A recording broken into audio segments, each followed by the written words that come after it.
নমস্কার। ঠাকুরমা স্বামীজি গুরুদেব শ্রীচরণে প্রণাম জানাই। শ্রী শ্রী রামকৃষ্ণ কথামৃত থেকে কিছুটা অংশ পড়ে শোনাই। সচ্চিদানন্দই গুরু, মুক্তি দেন তিনি। শ্রীরামকৃষ্ণ।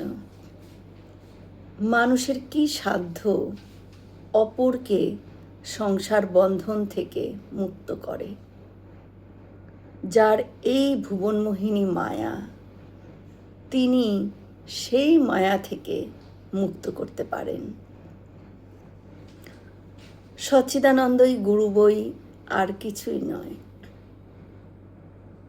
যারা ঈশ্বর লাভ করে নাই,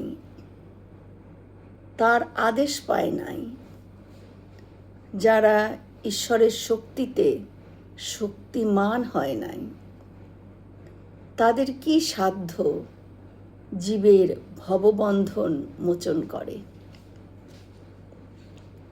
আমি একদিন পঞ্চবটির কাছ দিয়া ঝাউতলায় বাঁধছে যাচ্ছিলাম।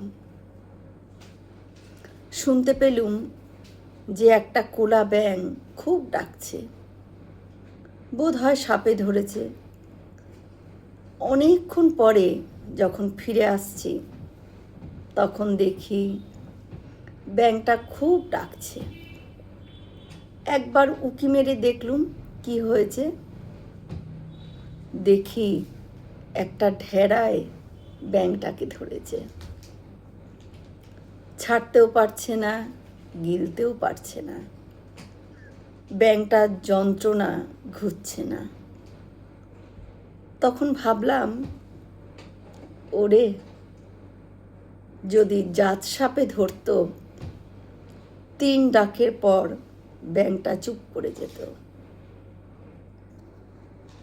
এ একটা ঢেড়ায় ধরেছে কি না, তাই সাপটারও যন্ত্রণা, ব্যাঙটারও যন্ত্রণা।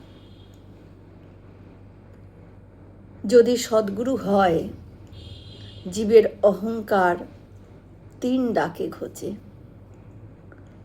গুরু কাঁচা হলে গুরুরও যন্ত্রণা, শিষ্যেরও যন্ত্রণা। শিষ্যের অহংকার আর ঘুচে না।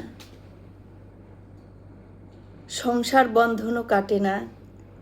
কাঁচা গুরুর পাল্লায় পড়লে শিষ্য মুক্ত হয় না। জয় শ্রী রামকৃষ্ণ। আমরা সকলে মিলে একসাথে বলি, জয় মহামায় কি জয়, জয় ভগবান শ্রী শ্রী রামকৃষ্ণ দেব কি জয়, জয় স্বামীজি মহারাজজি কি জয়। হয়তো অনেক ভুল ত্রুটি করলাম, ঠাকুর যেন আমায় ক্ষমা করে দেন। সকলে সুস্থ থাকবেন, আনন্দে থাকবেন।